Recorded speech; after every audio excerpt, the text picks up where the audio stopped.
السلام علیکم ریڈرز، کیا حال چال ہیں؟ میں ہوں رابی راول اور آپ اس وقت موجود ہیں میرے چینل رابی راول ناولز پر۔ ریڈرز، آپ کو ایک مزے کی بات یہ بتانی ہے کہ ابھی آپ کو پتہ ہے ابھی میں ایپیسوڈ ریکارڈنگ کر لی ہے نا، باہر آ کر بیٹھی ہوں۔ میں نے کہا اندر جو ہے وہ ایئر کولر چل رہا ہے تو اس کی بہت زیادہ آواز ہوگی، تو باہر آ کر نا میں بائک کے اوپر بیٹھی ہوں۔ میں نے کہا اس کے اوپر بیٹھ کے نا دروازہ کھول کے تو تھوڑی ہوا آئی تو ریکارڈنگ کرتی ہوں۔ تو بائک کے اوپر میں بیٹھی ہوں تو بائک میرے اوپر اور میں بائک کے نیچے ابھی آنے لگی تھی اور بمشکل میں بچی ہوں۔ تو اچھی بھلی میری ریکارڈنگ جو تھی نا وہ میرے اندر سے نکلی تھی، لیکن الحمدللہ کہ میں بچ گئی اور فٹافٹ جو ہے میں نے بائک کو سیدھا کیا۔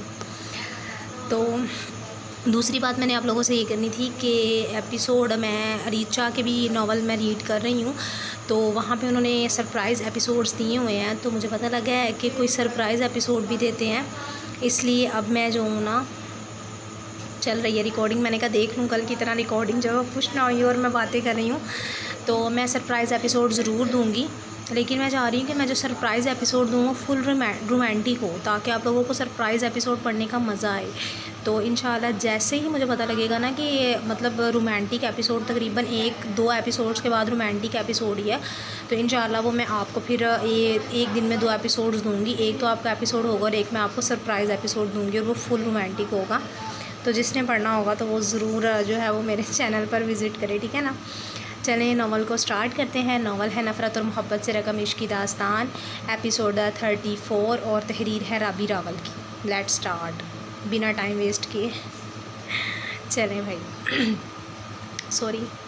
کیپٹن اسفن شہریار نے ہر چیز کی تیاری کے بعد وقت کا انتظار کیے بغیر اس گھر کو چاروں طرف سے گھیراؤ کرتے ہی گھر پر حملہ کیا۔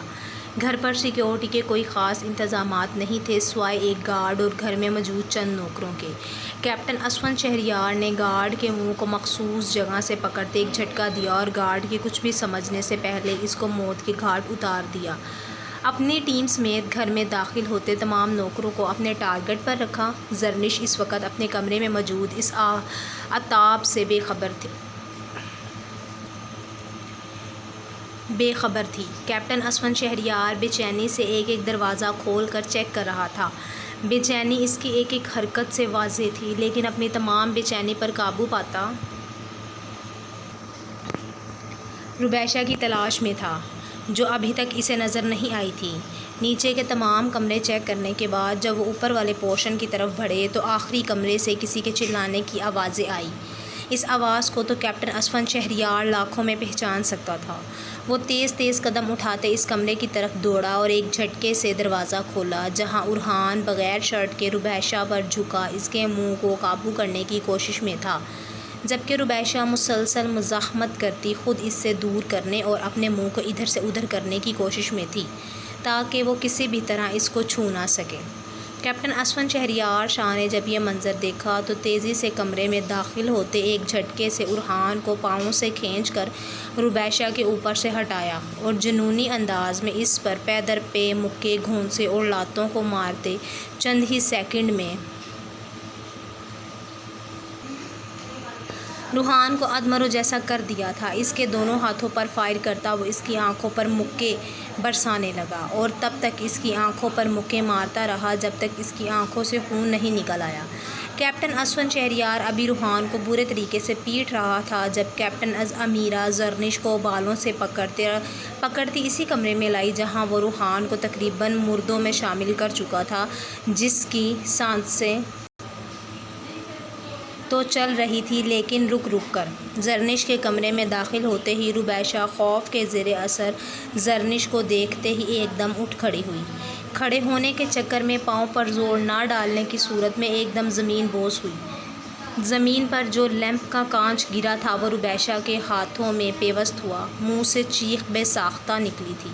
اسفن شاہ جو اس وقت جنونی انداز میں روحان کو مار رہا تھا، روبیشا کے چیخ سنتے ایک دم روبیشا کی طرف متوجہ ہوا اور روحان کو وہیں چھوڑتا تیزی سے روبیشا کی طرف بڑھتے اپنی شرٹ اتار کر اس کے جسم پر ڈال کر اس کو اٹھایا اور بیڈ پر بٹھایا۔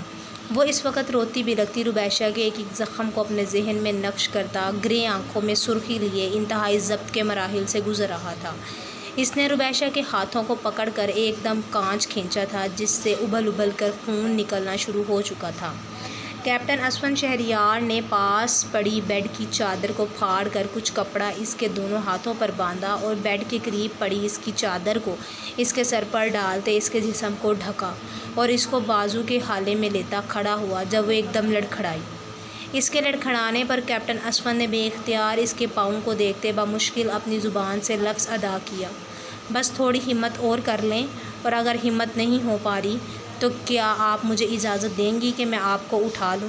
جو بھی تھا، لیکن وہ اس کو اس کی اجازت کے بغیر ہاتھ بھی نہیں لگا سکتا تھا کیونکہ وہ اس کے لیے غیر محرم تھا۔ اس کی بات سن کر روبیشہ نے نفی میں سر کو جنبش دی اور آہستہ سے اس کے ہاتھ کو پکڑتے چلنے لگی۔ وہ کیپٹن از امیرہ کو ہدایت دیتا باہر نکلا جب کیپٹن ارحان نے آ کر رپورٹ دی کہ سر ہم نے کافی لڑکیاں ہیں جو اسی گھر کی بیسمنٹ سے بازیاب کی ہیں۔ اس بیسمنٹ کے بارے میں کسی کو بھی نہیں پتہ تھا۔ اگر اب بھی وہاں موجود لڑکیاں شور کی آواز سنتے چیختی چلاتی نہ تو ہمیں اس بارے میں کبھی بھی پتہ نہ چلتا۔ ٹھیک ہے کیپٹن ارحان، آپ ان کو چھاؤنی تک پہنچانے کا بندوبست کریں اور کمانڈر سے بات کرنے کی کوشش کریں، ہم ان کی ہدایت کے مطابق ہی اگلا قدم اٹھائیں گے۔ وہ کیپٹن ارحان کو جواب دیتے روبیشہ کو لے کر گاڑی کی طرف بڑھا۔ کیپٹن اسفن شاہ کو پتہ تھا کہ کیپٹن ارحان اور کیپٹن از امیرہ یہاں سب سنبھال لیں گے، لیکن اس وقت اس کا روبیشہ کو گھر لے کر جانا سب سے زیادہ اہم تھا، اسی لیے روبیشہ کو گاڑی میں بٹھانے کے بعد خود بھی گاڑی میں بیٹھتے احمد شاہ کو کال ملائی۔ دوسری بیل پر ہی کال ریسیو کر لی گئی تھی۔ بابا، روبیشہ مل گئی ہے، اس کی کنڈیشن کافی خراب ہے، میں اس کو لے کر ہاسپٹل جا رہا ہوں، آپ ہمارے آنے تک مہمانوں کو وہاں سے چلتا کریں۔ وہ لمحہ بہ لمحہ روبیشہ کی بگڑتی طبیعت کو دیکھتا ایک ہی سانس میں احمد شاہ کو تمام تفصیلات سے آگاہ کرتا فون کاٹ گیا اور تیزی سے اگنیشن میں چابی گھماتے گاڑی کو سٹارٹ کیا اور گاڑی کو ہاسپٹل والے روڈ پر ڈالا۔ وہ بار بار روبیشہ کو دیکھ رہا تھا جو نیم بے ہوشی کی حالت میں تھی، لیکن اس کے باوجود آنکھوں سے آنسو ہنوز نکل رہے تھے جو اسفن کو لمحہ بہ لمحہ تکلیف اور اذیت میں مبتلا کر رہا تھا۔ اس کے زخموں کی وجہ سے وہ گاڑی میں بیٹھتے ہی ہوش و خرد سے بیگانہ ہو گئی تھی۔ کیپٹن اسفن شہریار شاہ روبیشہ کی بگڑتی طبیعت کو دیکھتے انتہائی ضبط کے مراحل سے گزر رہا تھا۔